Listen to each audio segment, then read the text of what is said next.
O Microfone Aberto está de volta e, como sempre, trazendo tema relevante para a sua percepção, reflexão e ação. O tema de hoje trata sobre violência no namoro, reconhecer para prevenir. Agradecemos a presença das convidadas e do convidado hoje aqui para esse debate, que creio que será de grande valia para todos nós, onde nós iremos aprender muito, ok? Bom, o que é violência no namoro? Quem gostaria de iniciar? Violência no namoro é qualquer comportamento agressivo, qualquer comportamento em que, de qualquer forma, seja abusivo e também controlador, e que, de algum modo, também é exercido por uma pessoa sobre outra. Ou seja, numa relação, tanto uma relação heterossexual, uma relação LGBTQIA+, quando se há aqui um comportamento de abuso, um comportamento coercitivo, um comportamento controlador, nós caracterizamos assim como violência no namoro. Isso é algo novo, doutor? Não, ou seja, os estudos por enquanto são novos, mas a Madalena pode aprofundar, não é, Madalena?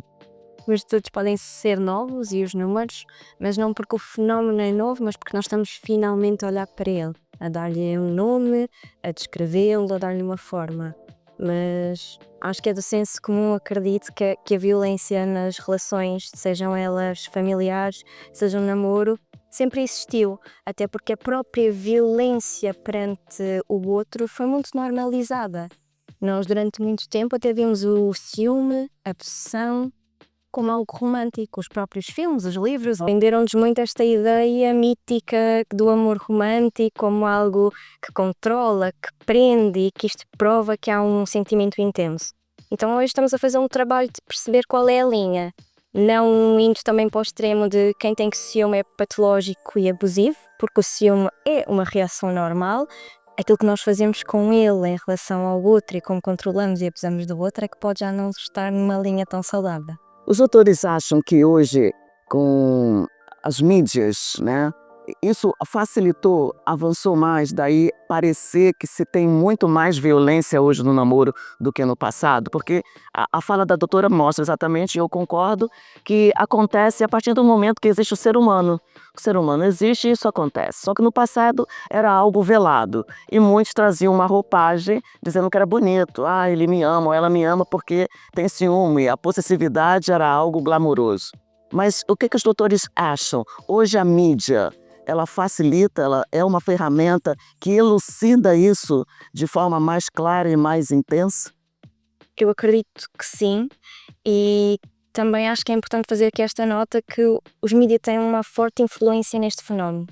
Por coisas simples como o título que é dado à violência, a descrição da notícia, as imagens utilizadas. E a verdade é que nós ainda falamos de violência de forma muito errada. Os títulos, os mídias ainda usam muito termos que acusam a vítima, que usam características da vítima quase como uma desculpa e uma justificação para a violência, e isto é errado. E temos o outro fenómeno, não é? Que é as redes sociais também vieram trazer um novo espaço de violência.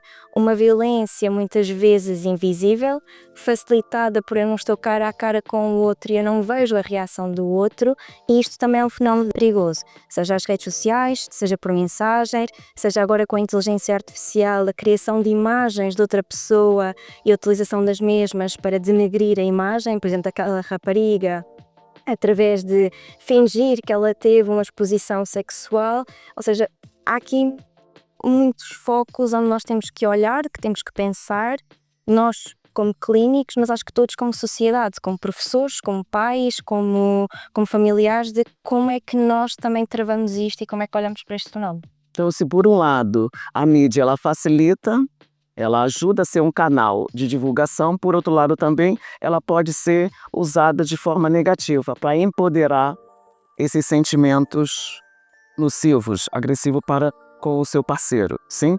Sim, até porque, por exemplo, hoje em dia com a mídia, né, tem muito essa questão dos perfis fakes.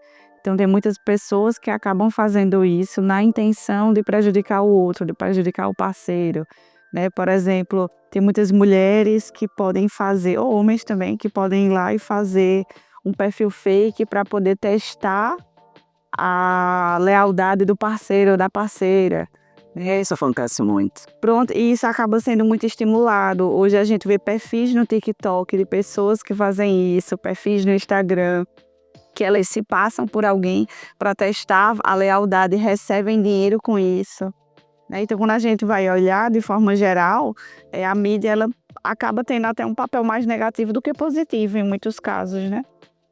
Depende de como tudo, né? Depende de como se usa. E aí, assim, Desculpa, e esse tipo de comportamento, ele acontece em vários tipos de relações, desde as relações informais, por exemplo, nós encontramos nos adolescentes, nos jovens, até mesmo nas relações mais longas. E dentro do contexto da violência, nós podemos aqui até caracterizar os tipos de violência, né? Nós temos aqui a violência física, que pode começar desde um empurrão, a um toque que você não gostaria de ser tocado ou tocada, há outros tipos de violência que nesse colegas também podem falando. Sexual, que nós muitas vezes associamos ao toque forçado e a um ato sexual forçado, mas que vai muito além disto. Quando alguém é forçado a assistir a pornografia que não quer, a ser filmado, a ser assistido por um amigo que vai fazer sexo, tudo isto. Disso, não é? uhum. E a violência sexual, forçar alguém a partilha de imagens, ou seja, há muitas formas de uma violência e é importante dar isto nome para também ser reconhecido. Voltando ao ponto inicial, não é que é novo, nós nunca demos foi nome às coisas e por isso elas eram normais e aceitáveis.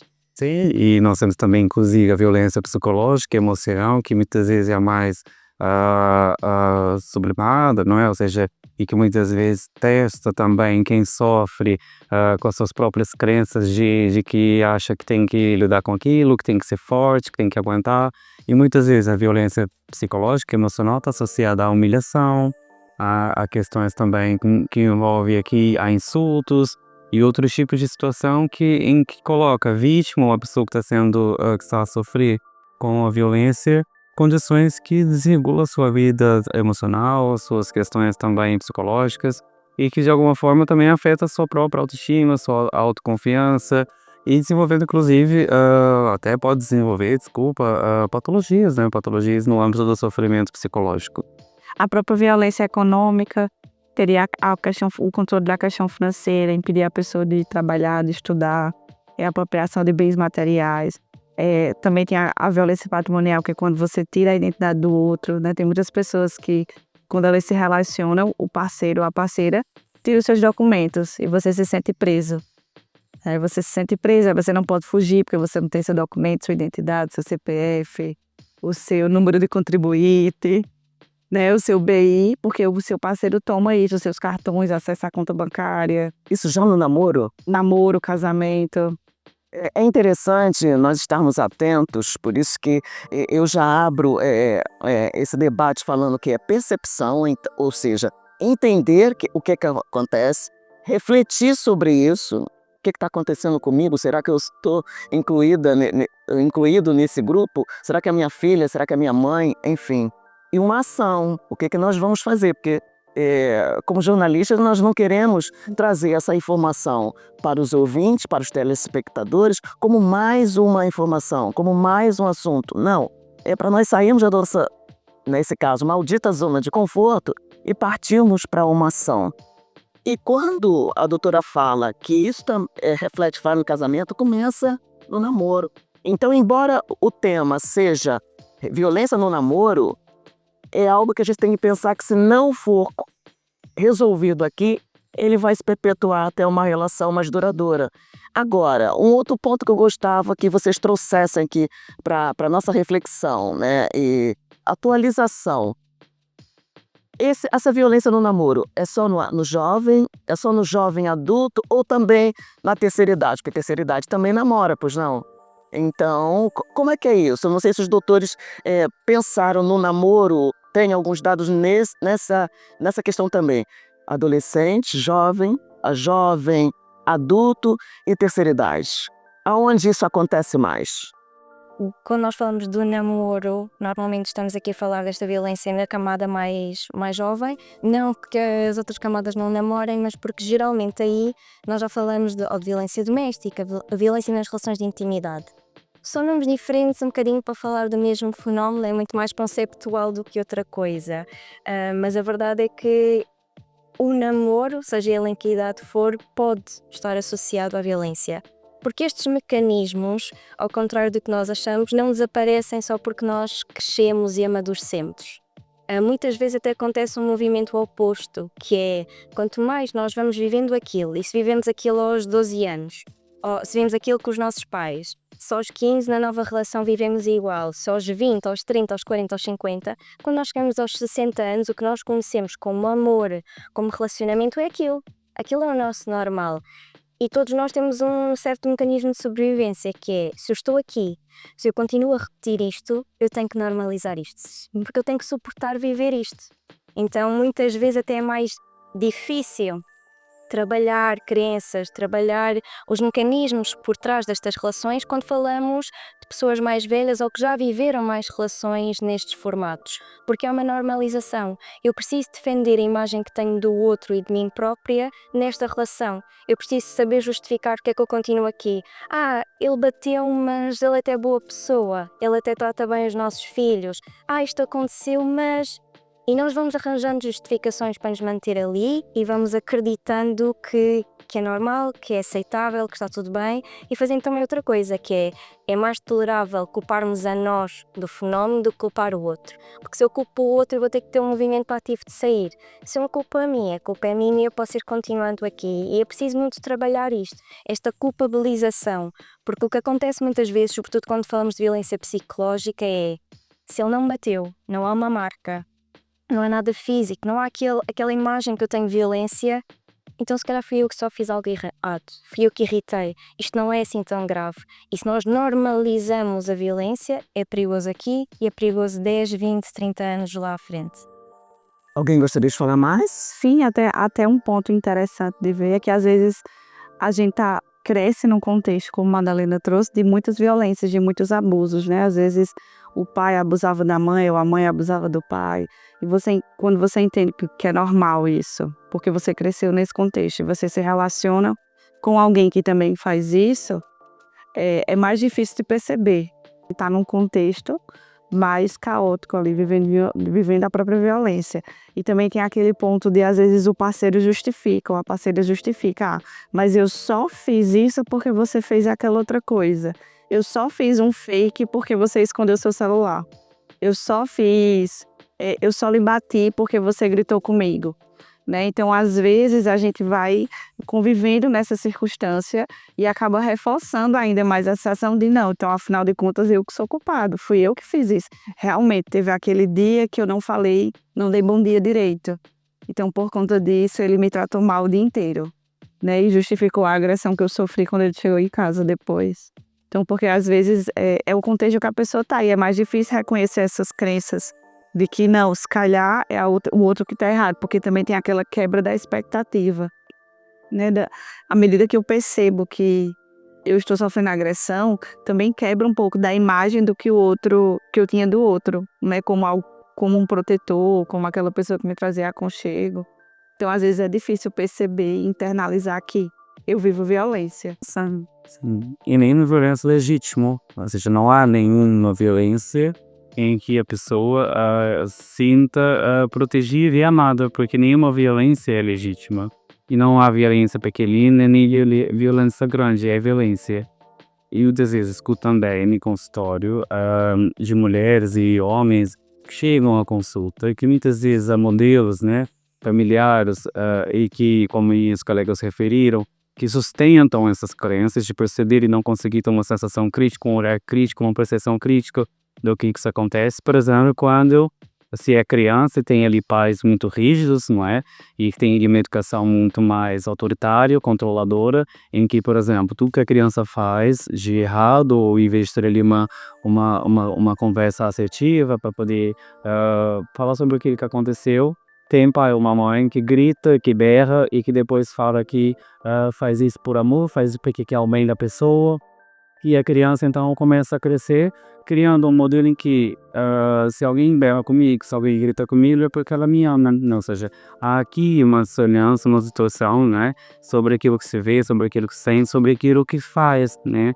E dentro do contexto psicológico, né, enquanto psicólogos, o nosso trabalho justamente esse é proporcionar aquele espaço onde a pessoa que está vivendo uma situação que se identifica com a violência ou que está a se sentir como vítima ou também como agressor ou agressora, né, porque o trabalho não é só para quem é vítima, mas principalmente para quem agride e que muitas vezes não tem, muitas vezes até consciência que faz isso, né, é justamente essa reagregação, essa reestruturação, é dar um novo sentido, um novo significado para aquilo que foi constituído pelo outro, né? E não por aquilo que muitas vezes eu quero para mim, o que eu desejo para mim, o que eu mereço, não é?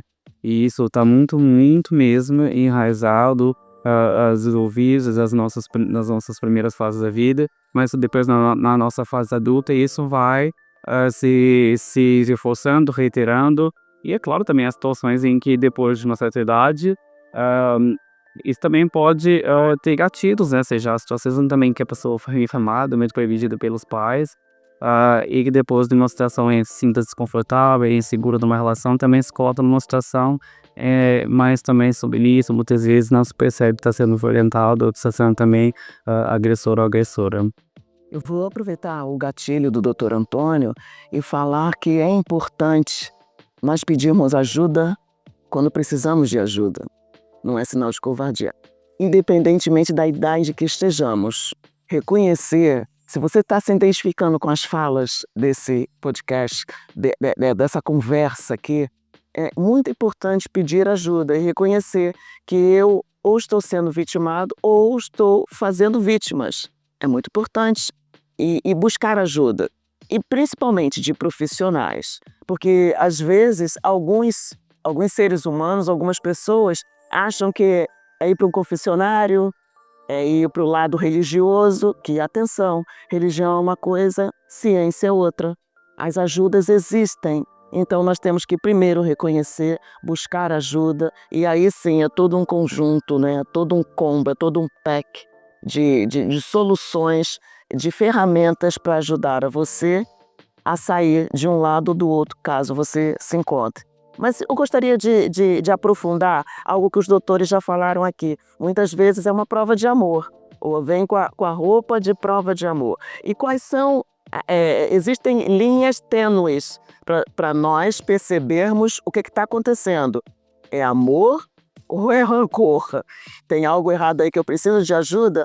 Quais são as evidências que elucidam isso num relacionamento? Exemplo, aquelas relações que estão constantemente num ciclo, não sobe e desce, tem muito amor, muita tensão, tensão, tensão, arrebenta, muitas provas de amor. Se isto se está constantemente a repetir, se calhar é preciso olhar ali para qualquer coisa. É muito importante nós percebermos que esta coisa de sinais de alerta e sinais vermelhos podem ser muito um catálogo errado se não for contextualizado. Nós temos que olhar para a história das relações. Todos nós temos características próprias, formas de comunicar, que podem parecer violentas, uma red flag e não são propriamente abuso. Então é importante perceber isto, porque todos nós podemos a dado momento ter comportamentos que são um bocadinho mais tóxicos, usando o termo. Por exemplo, doutora, Todos nós às vezes podemos nos calar e fazer o que é um tratamento do silêncio, mas um tratamento do silêncio que é feito todos os dias ou com bastante frequência quando o assunto não agrada, se calhar já estamos aqui a entrar numa linha vermelha. Todos nós podemos irritar-nos e às vezes levantar o tom de voz, mas estamos constantemente a levantar o tom de voz e diminuir o outro, se calhar aqui já é um sinal vermelho. Ou se levanta muito mais alto do que usa, levantar normal. controlar as roupas, vocês acham em relação a isso? Da roupa, das redes sociais, do telemóvel, da senha, não é? Ou seja, eu acho que tudo que é conversado não sai caro, não é? E é importante perceber que toda relação tem que ter um limite, né? E é importante, junto com o meu parceiro ou com a minha parceira, perceber quais são os meus limites, mas também os limites da relação e o do outro, porque toda relação já é um conflito, né? Ou seja, eu comigo mesmo, né, na minha relação comigo mesmo, já tem um conflito, né? Quantas vezes nós aqui nos surpreendemos quando acontece alguma coisa equivocada conosco mesmo, que nós tomamos uma decisão equivocada ou mal pensada, ou seja, nós também provocamos conflito conosco mesmo. Imagina com o outro que é muito diferente de nós, ou até mesmo que há aqui características muito em comum, há conflitos, ou seja, toda relação é uma relação de conflito, mas também é nesse conflito que tem que se perceber qual é o limite desse conflito, qual é o meu limite, o limite do outro. E o limite eu acho que é uma grande ponte para perceber se está a passar ou se está a faltar. Acho que é perceber esta intensidade, frequência, o que é que acontece quando eu comunico que aquele é um limite para mim, ele continua a ser repetido. Eu acho que é importante olhar para isto, que é um comportamento por si só não torna automaticamente alguém abusivo ou aquela relação tóxica. É preciso olhar para um todo. Mas nós começamos a perceber que nos sentimos constantemente culpados, constantemente tristes, que temos medo de agir, de nos comportar, que temos medo de como é que o outro vai reagir àquilo que vamos dizer ou àquilo que fizemos. Aqui está qualquer coisa a chamar a Beleza, aí vai mal. Né? Nós temos termos novos, né, que surgem, que é o gaslighting. Fale um pouco sobre isso, né? Galera nova, malta nova, passa muito isso, aquela coisa de que é o quê? Não, o problema é você. Você torna a vítima. Eu que errei, mas aí é o meu parceiro que eu transfiro isso para ele. Como é que isso se dá no relacionamento? Porque a gente vê aqui que muitas pesquisas mostram que acontece isso numa fase entre 15 e 19 anos. É a fase que acontece. E às vezes também isso vai potencializando para mais tarde. Mas vamos aqui começar do namoro jovem, adulto e mais maduro. Como é que isso acontece? pode vir com muitas roupagens e normalmente é muito difícil de identificar, sobretudo quando falamos em camadas mais jovens, porque muitas vezes eu grito porque a roupa do outro não me agrada, mas depois eu transformo aquilo em eu não te tratei mal, eu só estou preocupado contigo. Tu tens que pensar que eu estou a pensar na tua imagem pública, o que é que os outros vão ver, o que é que os outros vão achar, eu só te estou a proteger. Aí a pessoa pensa, ele está cuidando de mim. Eu confio em ti, não confio nos outros, né? E estas falas que vem uma explosão, mas depois aquela explosão é transformada numa prova de amor. E isto é perigoso. E é perigoso porque geralmente o agressor e a vítima atraem-se por alguma razão. E muitas vezes é por as próprias características. E é muito fácil uma menina na adolescência, hoje as pressões para a estética, para namorar, para cumprir um conjunto de requisitos são enormes, que quando tem alguém que está ali a olhar para ela, que lhe diz que cada vez que tem estas explosões e estes comentários são uma prova de amor, que se preocupa com ela, que quer estar com ela, isto é muito fácil de ir iludindo e criando aqui um véu de é amor, é cuidado, não é violência. Inclusive também isso traz um outro fator, que é a exclusão do lado social. Né? Isso aqui não é ambiente para você, aquele amigo, aquela amiga. Atenção, uma coisa é uma coisa, outra coisa é outra coisa. Existe o cuidado, e como a doutora muito bem elucidou aqui, tem que se ter o cuidado para se isso não é repetitivo. Uma coisa é uma coisa, né? Uma coisa é o cuidado. Olha, eu penso, tudo é a palavra. Eu penso que não é bom essa amizade, não é bom você ir com essa roupa, mas você quem sabe? Eu só quero a minha opinião, ou então nem te dou essa opinião. Eu não sei, a questão aí entra a comunicação, né? A comunicação assertiva, clara, objetivando o porquê da opinião do parceiro com relação àquilo. Concordam ou não? Lá está, pode haver ambientes que realmente podem ser perigosos e nocivos. E nós, numa relação, seja um namoro, seja amizade ou familiar, nós podemos identificar isso e comunicar isso. Há um limite para a nossa percepção, pode influenciar e obrigar o outro a agir de uma determinada maneira, porque no final do dia o outro continua a ter direito a decidir como é que quer agir, onde é que quer ir, como é que quer ir, onde é que quer estar, com quem é que quer estar. Outra coisa que eu trago, um outro tema, um outro segmento que eu gostava que os doutores falassem. Quando se fala em violência no namoro, pensa sempre na mulher como sendo a vítima. Acontece do lado masculino? Acontece no namoro masculino? E todos esses fatores que nós trazemos aqui, acontece também com o homem? E ele procura ajuda como a mulher procura ajuda? Eu gostava que isso fosse trazido aqui pra gente, porque de repente nós estamos falando para um homem que passa por uma violência e ele pensa, como que eu vou agir? Ou então, será que eu não estou sendo tão homem, tão másculo para lidar com essa situação? E aí?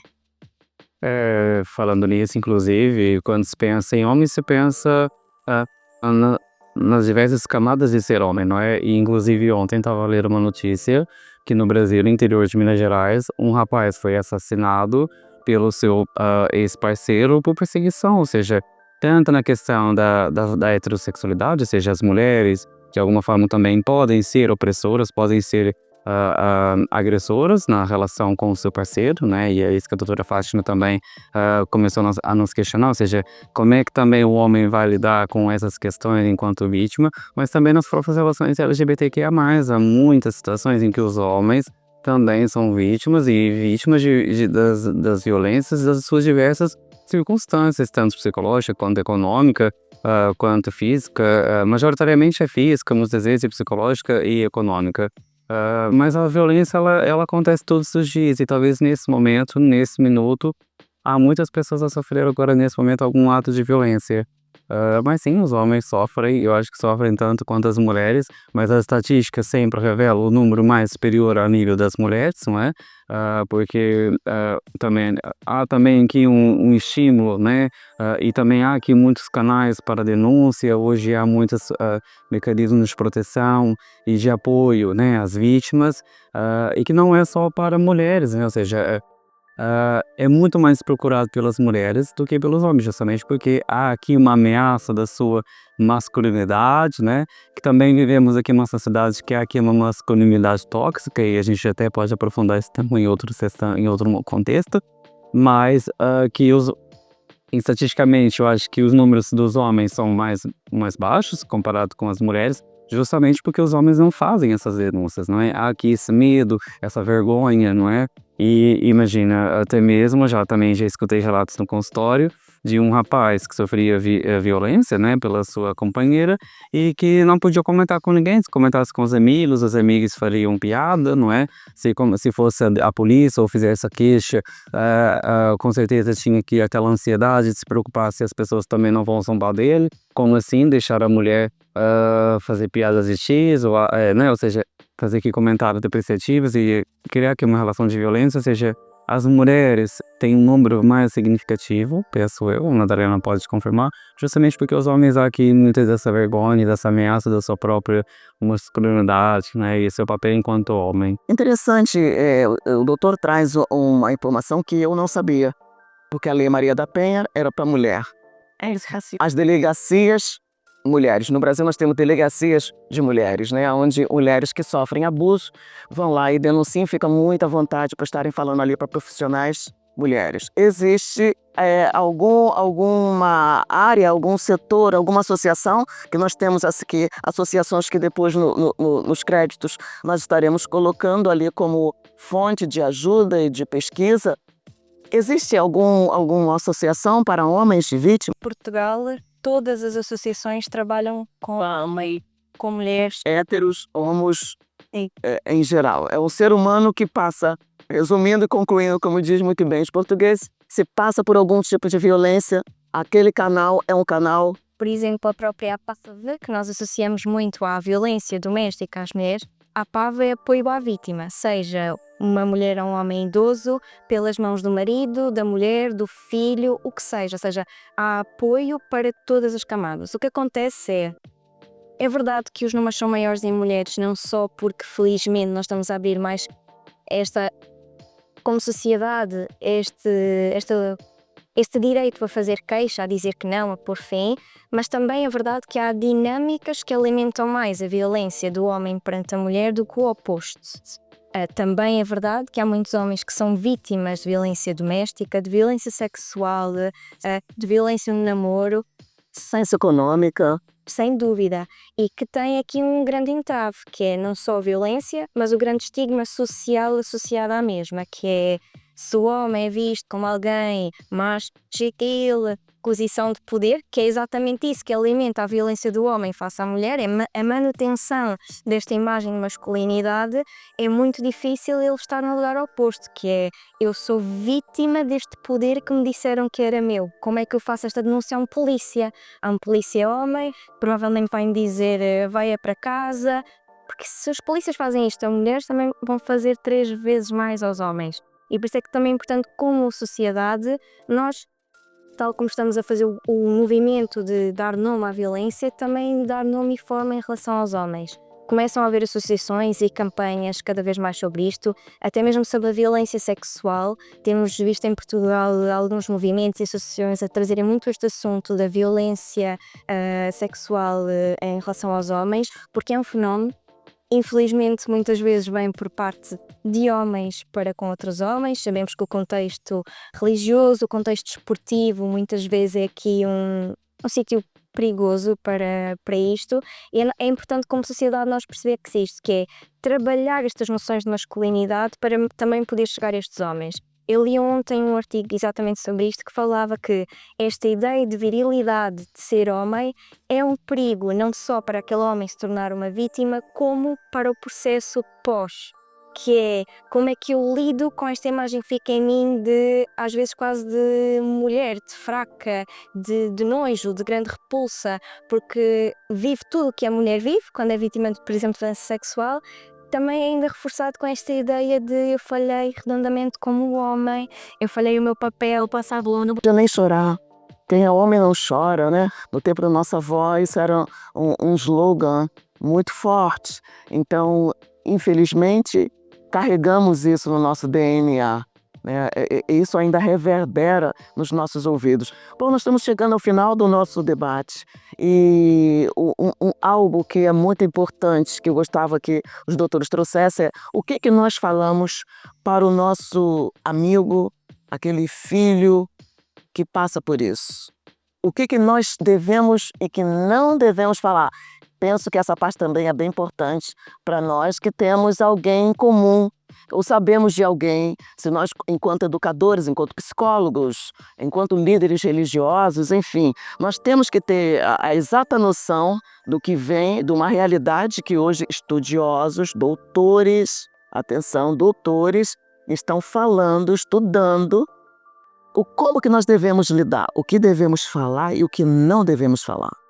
Algo muito importante é isso, é o não pressionar, o não julgar, o não fazer aquela pergunta de Como é que você deixou isso acontecer com você? porquê é que continuas aí? Muitas vezes a violência, e quando estamos aqui a falar no namoro e camadas mais jovens, vem muito por este fechar numa bolha.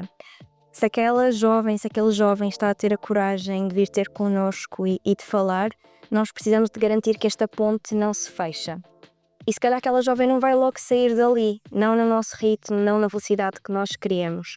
E é importante nós não pressionarmos demais para que, por um lado, ela se feche, por outro, a pessoa agressora venha afastá-la ainda mais numa bolha e ela ficar ainda mais desprotegida. Não julgar, não criticar, respeitar. E muitas vezes o nosso apoio também não pode ser sobre a nossa curiosidade mórbida de saber os pormenores do que acontece. Mais do que estar preocupado em fazer 1000 perguntas sobre o quando, como, porquê, o que é que tu sentes, validar sentimentos, é normal sentir-te assim, o que é que tu precisas. Ser um pouco psicólogo desse momento. Exatamente, o que é que estás pronta para fazer e dar a mão neste processo, mas respeitar muito o outro. Aquela pessoa já perdeu muita autonomia, muita liberdade de escolha, já foi agredida de muitas formas, não nos tornarmos nós também agressores. Em outras palavras, essas pessoas já trazem correntes na sua alma. Eu não tenho que colocar ali mais um elo. Pelo contrário, eu tenho que exatamente saber como é que você se sente, né? E aí, em que eu possa ser útil para além de estar te ouvindo? Alguém mais gostaria de sintetizar, dar alguma informação do que não falou aqui? De que forma nós devemos estar dentro de uma situação dessa, diante de uma situação dessa? Sim, eu acho que também é que criar aqui um plano de segurança, imagina quando se identifica que está numa situação em que há violência, em que há abuso, é importante que a pessoa procure ajuda, claro que sim, como minha colega referiu, mas também pensar numa estratégia de segurança, né? Ou seja, pensar aqui num plano B, num plano C, num plano D, não é? Porque são tomadas de decisões, toda escolha, né? Algo fica para trás, mas alguma coisa também se ganha, né? Quando eu faço uma escolha, alguma coisa eu tenho que deixar. E é importante perceber que o que eu vou deixar é importante para mim ou não. E a partir do momento que eu faço essa escolha, é criar aqui o seu plano de segurança, perceber quem são as suas pontes, né? Ou seja, é um processo que pode ser feito de forma imediata, né? Dependendo da sua necessidade, mas também pode ser feito aos poucos, no seu tempo, não é? Ou seja, vai criando as suas pontes, vai criando as suas conexões, vai criando as suas relações de segurança, o seu suporte, para que depois, no seu plano de emergência ou de segurança, seja condicionado e aplicado, não é? É importante pensar nisso, ou seja, é uma decisão que tem que ser muitas vezes pensada, organizada, para cada vez mais, né, diminuir o sofrimento, porque quem está vivendo uma situação como essa já vive em grande sofrimento. E quando você tem um plano, quando tem um planeamento do que você vai fazer, não é? É para diminuir um pouco, ou até mesmo o impacto desse sofrimento, tá bem? E até em relação a isso que o Antônio falou, e também o que a Madalena trouxe, é sobre isso do plano especificamente, né? Às vezes, principalmente se for uma circunstância de uma violência econômica, por exemplo, em que a pessoa administra as contas, né? SDR contas conjuntas é muito útil, mas às vezes são nessas situações em que você perde, né, a sua independência financeira. Então, é tentar ir aos poucos, de forma gradativa, juntando um dinheiro à parte, né, de uma forma mais prática, porque às vezes, quando a gente pensa no geral que seria um plano de segurança, é importante saber de alguns exemplos práticos, às vezes a gente consegue aplicar mais à nossa história, à nossa vida, né? Então, por exemplo, se for, como eu falei, a questão é da violência econômica, separar um pouco do dinheiro, ir juntando assim uma espécie de caixa 2, mas é um caixa 2 para você gastar com você. Essa questão das redes de apoio, de você fazer amizade com seus vizinhos, porque esses são potenciais pessoas que você pode pedir ajuda, né? Eu particularmente conheço um caso pessoal em que a mulher ela vivia uma circunstância de violência patrimonial também, né? Além de todos os tipos, psicológica, física, e quem ajudou ela foi uma vizinha. Ela chegou no muro da casa da vizinha e pediu ajuda. Olha, eu vivo uma situação de agressão.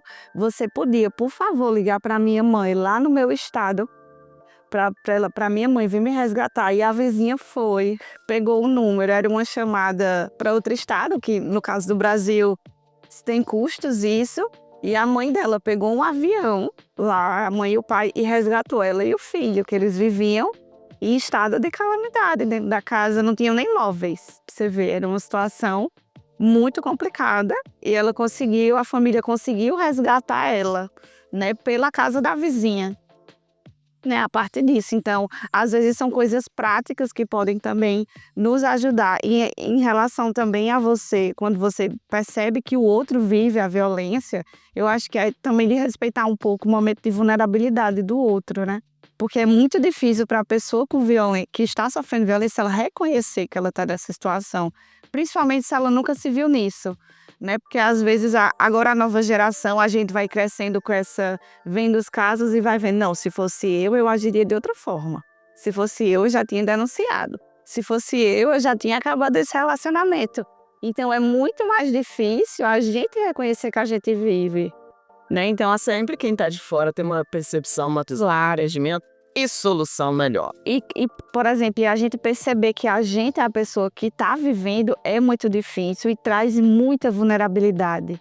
Então, quando você perceber que o outro vive isso, também ter esse cuidado de você respeitar o tempo do outro, ajudar o outro à medida do limite dele. Às vezes o outro não vai fazer a denúncia automático e a gente precisa também respeitar isso e ajudando o outro a tomar essas decisões, porque às vezes quando é algo mais forçado, sempre acaba voltando, né, o relacionamento. A gente tem uma estatística muito grande, inclusive no Brasil, hoje em dia, muitas mulheres que utilizaram a Lei Maria da Penha, muitas delas voltam para os seus cônjuges, né, a pessoa que sofreu a violência. Então, acaba que a gente tem uma porcentagem disso muito grande também, por isso que é importante ir respeitando o tempo do outro, né. Claro que a gente não está falando desses casos de uma violência mais grave, né, ali de, por exemplo, ter uma violência física e a pessoa sofrer muitas coisas, aí é diferente, né? Às vezes, no próprio Brasil, a gente pode ter também a denúncia externa, né? Tem um canal, eu acho que é o 190, salvo engano, que você liga no Brasil, e você liga E outra sugestão que também nós damos é guardar as provas, ou seja, é importante documentar os prints, as mensagens, para que você também tenha ali consigo provas de que aconteceu aquilo, não é? E que depois, né, no momento em que estiver mais tranquilo ou mais tranquila, possa analisar as situações de uma forma muito mais racional, não é? E perceber que efetivamente, que muitas vezes quando nós partilhamos, sabe, Fátima, que estamos a passar por uma situação assim de violência, as pessoas acham que somos loucos ou que estamos equivocados, porque só quem vive a relação é que consegue sentir, não é? Quem está de fora às vezes não vê. E às vezes o agressor ou a agressora são pessoas exemplares, são pessoas que na sociedade são admiradas. São muitas vezes pessoas que são exemplos, né? E que eu já tive, né, situações de pacientes que eu atendi em que efetivamente era isso, ou seja, né, o agressor era uma pessoa totalmente admirável, né? Jamais alguém desconfiaria, né? E quando ela chega no consultório se queixando, né, que quando ela dizia às pessoas, né, da comunidade, que as pessoas achavam que ela estava louca, que ela estava querendo tirar alguma vantagem, né, porque a pessoa tinha um poder aquisitivo. E aí é importante, né, ter aqui algo documentado, né, para que a pessoa depois também possa salvaguardar. E uma outra dica ou sugestão que eu dou, e aí minhas colegas podem reforçar, é falar sobre a sua relação com outras pessoas, né, comentar com amigos, com colegas, com familiares, sobre a sua relação. Não que as pessoas, né, têm poder sobre a nossa vida, sobre aquilo que nós vivemos, não é? Claro que não. E também não devemos utilizar a comparação como um termômetro, mas a percepção do outro também nos ajuda a perceber de uma forma também de quem está de fora, um olhar um pouco mais crítico, porque quando estamos a ser vítimas, às vezes não percebemos que aquilo que nós já falamos aqui parece ser tão normal e natural, e às vezes comentar um pouco sobre a nossa relação, ou com um familiar, ou com um profissional de saúde, ou com psicólogos que, né, escuta sem um julgamento, nós aqui conseguimos sinalizar, né, ou seja, olha, isso não é interessante, isso não é um bom caminho, isso não é ou seja, isso não é esperado de uma relação dentro daquele limite que nós comentamos aqui no começo. E até pegando nisto, falamos há pouco dos sinais. Se nós sentimos muito medo de ser honestos sobre como é a nossa relação perante os outros, isto pode ser um bom sinal de alerta para nós próprios, que é esse. Se eu estou a proteger aquela relação porque eu sei que o olhar do outro vai julgar, não vai gostar, vai ficar preocupado, então se calhar é um sinal, porque às vezes eu cá dentro tenho a voz dos outros, e se a voz dos outros me está a chamar a atenção e eu estou a fugir disso, pode ser sinal que está na hora de ver. E só também reforçar que falamos hoje de violência de namoro, pais, professores, auxiliares, têm aqui um papel muito importante, porque muitas vezes são a pessoa que aquele jovem vai procurar, mas também porque estão numa posição que pode não ser fácil, né? Nós estamos aqui a falar de calma e de respeito, mas um pai e uma mãe que vê um filho, uma filha numa situação destas, a única vontade é pegar, proteger e vamos afastar isto. E aqui também é preciso calma, e por isso também muitas vezes é importante que estes pais procurem ajuda, procurem informação viável, procurem um profissional para também se prepararem como agir, porque como a Rafaela falava há pouco, se nós de repente retiramos, fechamos também nós numa bolha, aquilo vai criar uma resposta normal no adolescente, que estão a proibir, eu ainda quero mais fazer. E nós precisamos desenvolver com aquele adolescente uma percepção de o que é que está ali a acontecer, o que é que aquilo está a fazer, qual é o potencial perigo daquilo, com muita calma e muita paciência. E também a minha responsabilidade no processo, né? Ou seja, ter esse olhar crítico sobre as minhas decisões e refletir sobre elas, porque se toda vez eu faço alguma coisa e tem sempre alguém me proteger, me colocar numa bolha, também tiro aqui a possibilidade também de refletir e também de tomar decisões mais assertivas sobre as minhas escolhas, não é? Então, é importante também que o jovem ou a jovem, e quando tem suporte dos pais, da família, dos amigos, da escola, também está integrado no processo de tomada de decisão. Por isso que, como a Madalena disse, pegar o jovem, uma jovem, né, e protegê-lo, não é?